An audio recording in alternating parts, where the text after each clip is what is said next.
Naam, alladzi yahrumu bil hadath, hal-hal yang haram bagi orang yang berhadath. Al hadath huwa amrun i'tibariyun yagumu bil badan. Hadas itu adalah satu amrun, ya, satu hal, satu perkara i'tibariyun yang bisa kita mengambil ibarat hadas. Ada najis, ada yang namanya hadas. Dia satu perkara yang bisa kita mengambil i'tibar yagumu bil badan, yang dia berada di badan. Hadas itu bisa dilihat tidak? Gak bisa dilihat. Penyebab hadas itu apa? Hadas terbagi dua, hadas kecil, hadas besar. Sekarang penyebab hadas itu apa? Dan kapan orang itu disebut tidak berhadas? Ini yang perlu kita pahami. Hadas itu disebut hadas kecil ketika kita dalam keadaan batal wudu. Semua kaum muslimin yang keadaan dia itu tidak dalam keadaan suci, makna suci sini dalam keadaan berwudu, maka disebut sedang hadas. Namun disebut hadas asghar, hadas kecil. Kalau hadas besar, segala sesuatu yang mewajibkan kita mandi wajib, itu disebut hadas besar. Itu kaidah sederhana. Makanya di sini kan dibilang yang namanya hadas ada dua. Ya, secara bahasa di sini dijelaskan hadas adalah satu perkara yang bisa kita ambil ibarat, yang dia berada di badan. Yamna'u sihhatas sholati. Orang yang berhadas itu disebut dengan kata lain janabah. Orang yang berhadas disebut dengan janabah. Hadas besar biasanya diibaratkan dengan janabah. Janabah itu akar katanya itu dari janubah. Makna janubah ba'udah, jauh. Apa maksud orang yang berhadas besar disebut janabah? Jauh, karena ketika mereka hadas besar, semua ibadah menjadi jauh. Kita mau sholat, bisa tidak? Gak bisa. Sholat jadi jauh dengan kita, baik sholat wajib maupun sunnah. Ingin baca Al-Quran, gak bisa.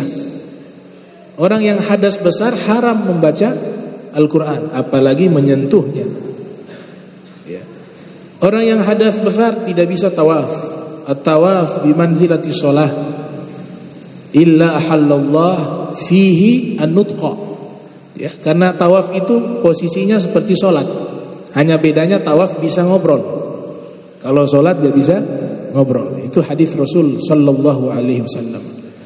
Karena dia semua ibadah menjadi tidak boleh dikerjakan dalam keadaan hadas besar khususnya, maka dinamakan janabah, jauh gitu. Kalau hadas kecil, ada beberapa amalan ibadah yang tidak boleh dikerjakan, tapi ada yang boleh dikerjakan. Misalnya baca Al-Quran, bisa tidak orang hadas kecil? Bisa. Yang tidak bisa menyentuhnya, mushaf, menyentuh tulisan-tulisannya yang menggunakan bahasa Arab. Tapi kalau dia baca boleh. Kalau hadas besar gak boleh. Sentuh gak boleh, baca juga tidak boleh. Nah, karena ibadah menjadi jauh dinamakan janabah. Dan yamna'u sihhatas shalah haitsu la murakhisun.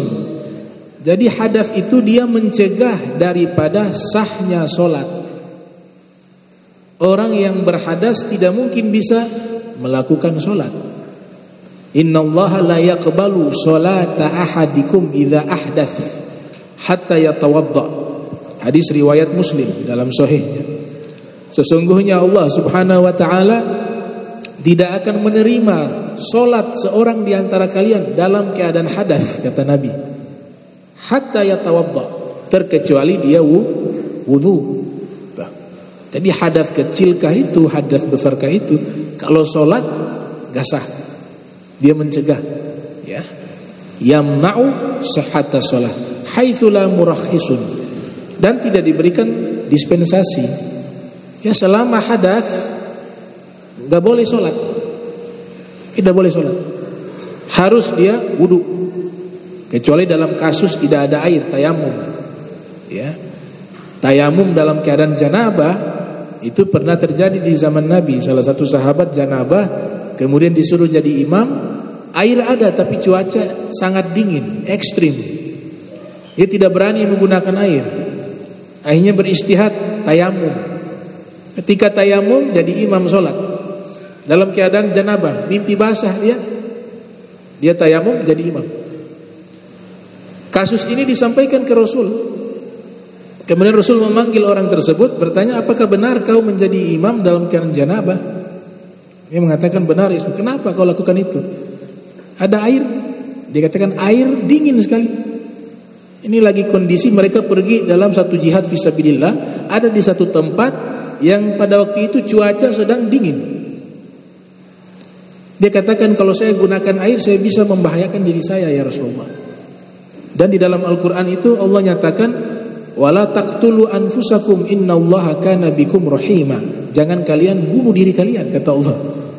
Allah sangat sayang kepada kalian. Karena saya beranggapan Allah saja larang membahayakan diri, saya beristihad, saya tayamum, kemudian jadi imam. Nah, ini disinilah diambil hukum bahwa tayamum bisa mengganti mandi wajib. Harusnya kan dia mandi wajib tuh, iya kan? Mandi wajib baru bisa tuh janabahnya hilang. Tapi dia ganti dengan tayamum. Di sini istinbat hukum keluar bahwa dalam kondisi tertentu yang dimana kita tidak bisa menggunakan air atau air tidak ada dan kita dalam keadaan janabah hadas besar, bisa kita menggantinya untuk bisa melaksanakan sholat, istibahatus sholat dengan tayamum. Tapi wudu gak bisa mengganti. Kalau wudu gak bisa mengganti mandi wajib. Yang bisa mengganti mandi wajib at-tayammum. Itu kaidah yang dibuat oleh para mujtahid berdasarkan referensi ilmu mereka terhadap nas Al-Quran dan hadis Rasul sallallahu alaihi wasallam. Al-awwal al-hadathun asghar, hadas kecil. Wa huwa ma'aujabal wudu, yaitu hal-hal yang mewajibkan wudu, disebut hadas kecil. Hal-hal yang mewajibkan wudu. Di situ kita bisa korelasikan dengan hal-hal yang membatalkan wudu. Itulah hadas kecil. Ya. Kemudian hadathun akbar, hadas besar. Wa huwa ma'aujabal ghusla, yaitu hal-hal yang mewajibkan mandi. Kita korelasikan dengan apa? Mujibatul ghusl. Hal-hal yang mewajibkan mandi ada 6. 6 itu nanti disebut sebagai penyebab dari hadas besar, ya, dari iltiqa, bertemunya dua kemaluan suami istri walaupun tidak keluar air mani, hadas besar. Izal taqa al khitanani falyaktasil. Kalau bertemu dua khitan maka mandilah, kata Rasul sallallahu alaihi wasallam. Alladhi yahrumu bil hadas wal janaba wal haid arba'atun. Nah, kemudian di sini dibahas hal-hal yang haram bagi orang yang dalam keadaan hadas dan janabah. Janabah di sini maknanya hadas besar. Wal haid, dan juga wanita yang haid. Ada 4. Ini nanti kita bahas di pertemuan berikut rinciannya.